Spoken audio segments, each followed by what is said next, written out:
고려시대의 신분제, 가족제도, 대외관계. 이번 차시 수업 이후에 여러분들은 고려시대 신분제 및 가족제도 등 사회상에 대해 설명할 수 있고 고려시대 대외관계를 통해 대중국 관계를 비교할 수 있습니다. 이번에는 그 신분제와 대외관계를 소개하겠습니다. 고려의 신분제는 조선시대와 달리 굉장히 복잡합니다. 그래서 양인, 천인으로 나누지만 굉장히 다양한 계층이 있는데요. 그런 것들을 이제 설명해 드리도록 하겠고요. 그 다음에 대외관계는 이제 중국과의 조공책봉 관계도 있고요. 또 고려 후기 원간섭기가 되면 부마국이라는 독특한 제도가 등장하게 됩니다. 이런 걸 중심으로 해서 소개하도록 하겠습니다.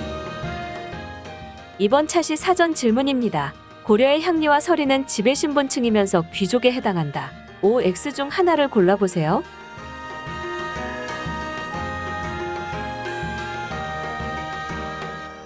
정답은 X입니다. 이어서 다음 질문도 확인해보세요. 고려는 거란과 전쟁을 치른 후 조공 책봉 관계를 맺었다.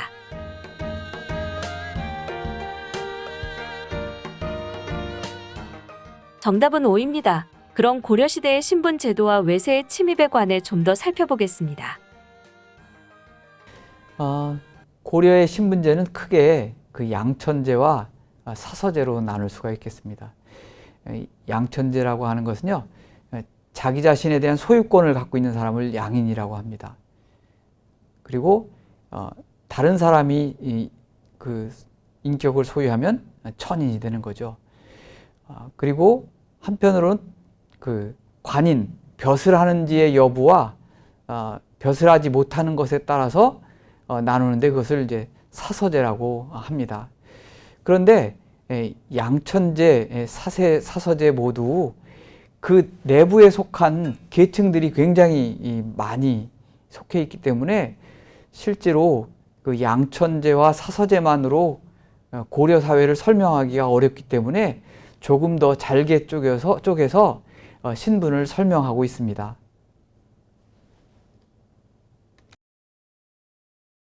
먼저 관인층입니다. 관인은 벼슬하는 사람들이라는 뜻입니다. 그래서 신분제 내에서 최상위의 존재고요. 그 중에서 5품 이상에 해당되는 사람들은 공음전시와 같은 특별한 토지를 분급받고요. 또 그 음서와 같은 특권을 통해서 자손들에게 벼슬할 수 있는 기회를 주기도 합니다. 다음으로는 중간계층입니다. 중간계층은 제일 위에 관인과 일반 농민의 중간 정도의 신분에 해당되는 사람들입니다. 그래서 고려시대에는 군인, 향리, 서리 등이 해당되고요. 이들은 세세대대로 신분을 세습해 나갔습니다. 그리고 가장 많은 수를 차지하는 것은 백정 농민이었습니다. 이들은 이제 농업을 영위하면서 국가의 조세, 공부, 여격 등을 부담하는 존재였습니다. 그리고 인격은 스스로 갖고 있지만 아주 천하게 대우받는 사람들이 있었습니다. 그런 사람들이 바로 천사양인과 천역양인인데요. 천사양인은 주로 천한 일을 하는, 그래서 농업 이외에 공업이라든지 상업에 종사하는 사람들, 그리고 천역양인은 주로 향소 부곡이나 진역관과 같은 일반 농민들이 하지 않는 일들을 하는 사람들이 해당되겠습니다. 노비는 최하위의 신분이고요. 그 소유자가 누구냐에 따라서 공노비, 사노비로 구분됩니다. 그리고 노비는 불행하게도 일천즉천법에 의해서 아버지나 어머니 어느 한쪽만 노비여도 노비가 되도록 했습니다.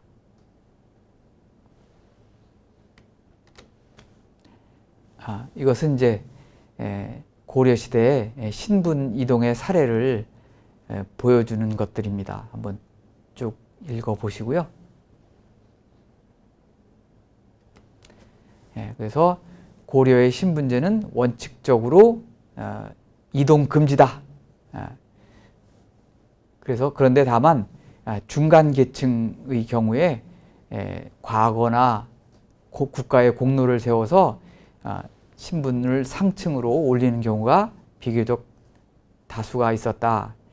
그리고 무신적공기 이후 그 농민과 천민 반란을 통해서 자신들의 그 신분 상승을 요구해서 그 결과 양인으로 승격되는 경우가 많이 발생했습니다. 이런 것들이 이제 그 고려 전기와 후기의 신분제의 변화를 일으키는 것입니다.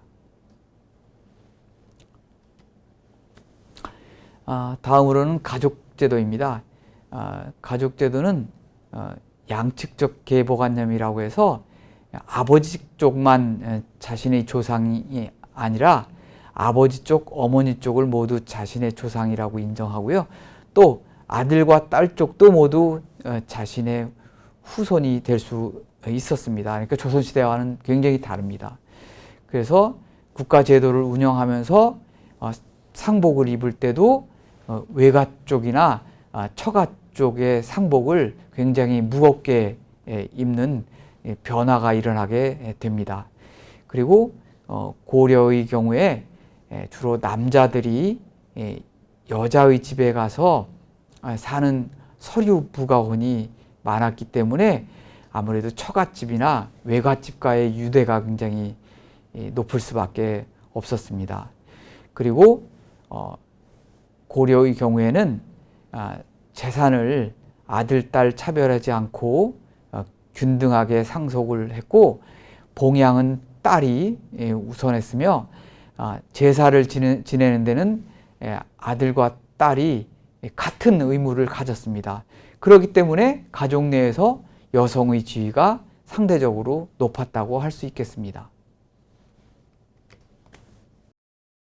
대외관계입니다.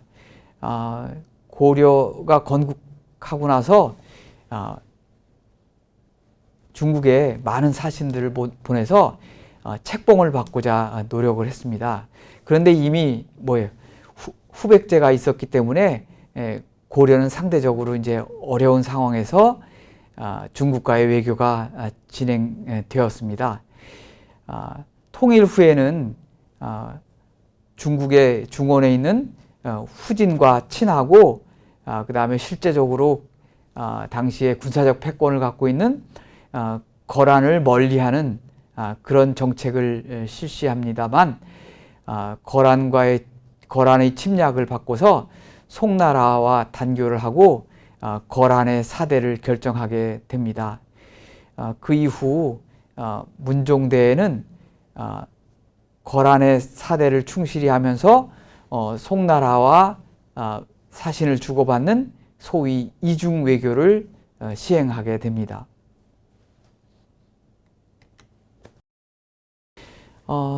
거란이 멸망하고 나서 금나라가 등장합니다.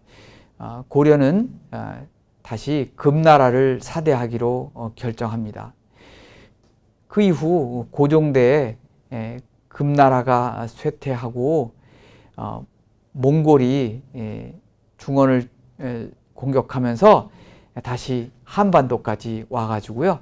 쳐들어와 가지고 고려와 몽골과의 30여 년에 걸친 전쟁이 벌어집니다. 그러다가 1259년에 몽골과 고려는 강화조약을 맺고요. 고려 국왕은 몽골 황제의 책봉을 받게 됩니다. 이때부터 이제 평화가 이루어지는 것이죠. 원 간섭기의 대외관계를 설명드리도록 하겠습니다. 원종대 이후로 본격적으로 이제 고려는 원나라를 사대하고요. 원종의 아들 뒤에 충렬왕이 되는데요.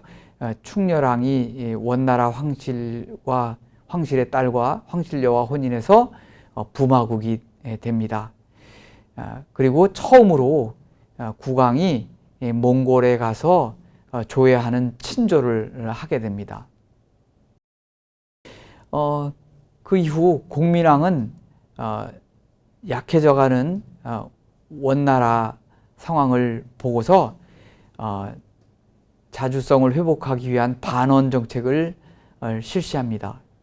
그리고 명나라가 새로 등장하고 그리고 다음 해에 명나라가 원나라를 쫓아내고 수도인 대도를 차지하게 되자 즉시 명과 외교를 개시하게 됩니다. 우왕대에는 공민왕의 사후에 시호를 받고 또 우왕의 책봉을 받기 위해서 노력을 하는데 명나라가 고려에게 많은 그 공물을 받기 위해서 그것을 해주지 않으면서 이제 양국 간의 갈등이 아주 오랫동안 지속이 됩니다. 전체적으로 신진사류는 북원보다는 명과의 외교를 중시하는 경향이 있었습니다. 마무리를 하도록 하겠습니다. 고려의 신분제는요, 양천제와 사소제로 나눈다.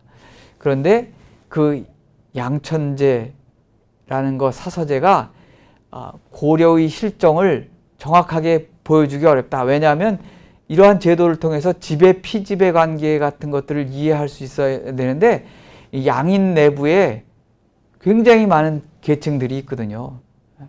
그래서 뭐 귀족, 관인, 그리고 중간 계층, 그다음에 백정, 그리고 천사, 양인까지 많기 때문에 이것으로 이제 지배 피지배 관계를 이해하기는 어려운 점이 있다.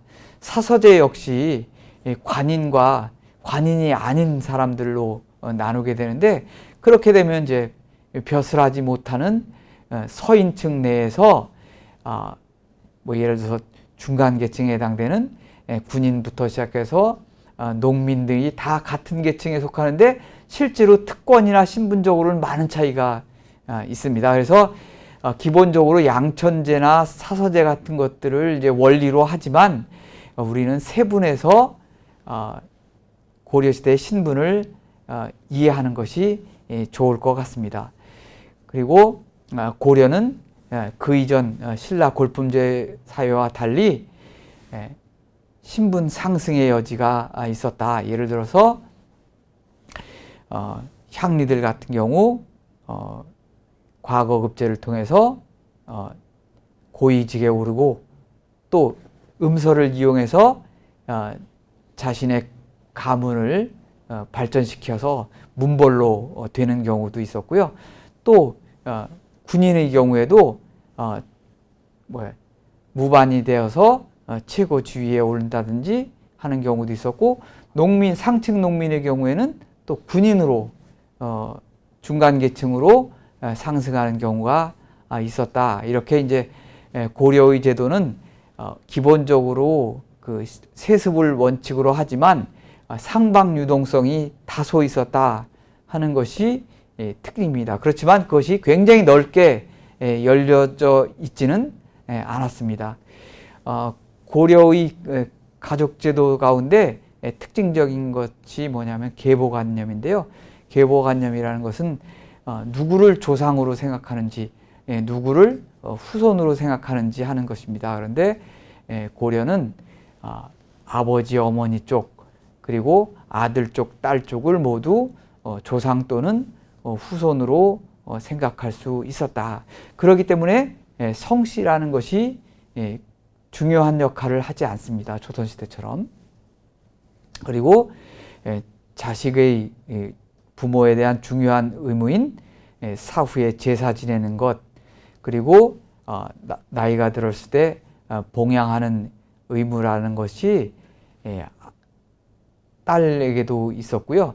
봉양의 의무는 오히려 딸에게 있었기 때문에 부모들은 딸을 더 좋아하는 경우가 있었다. 이런 점으로 인해서 가족 내에서 여성의 지위가 높았다라고 할 수 있습니다. 그리고 고려의 경우에 굉장히 많은 중국의 나라를 상대했는데요. 이게 이제 정세의 변화에 따라서 조공 책봉 관계라는 기본적인 틀은 같지만 많은 차이가 있었다. 예를 들어서 중국의 분열의 시기에는 상대적으로 우리의 고려의 위상이 높아서 조공의 의무라든지 이런 것도 굉장히 적었던 데 반해서 중국이 통일되어서 원나라라는 강력한 세력이 등장하였을 때는 조공의 의무도 커지고 또 원나라나 명나라로부터 많은 정치적 간섭을 감수해야만 했다 하는 것입니다. 그리고 전체적으로 보면은 고려의 외교의 특징은 명분보다 실리를 중시했다. 그렇기 때문에 이제 새로운 왕족 교체에 대해서 굉장히 능동적으로 대처했다는 특징을 들 수가 있겠습니다.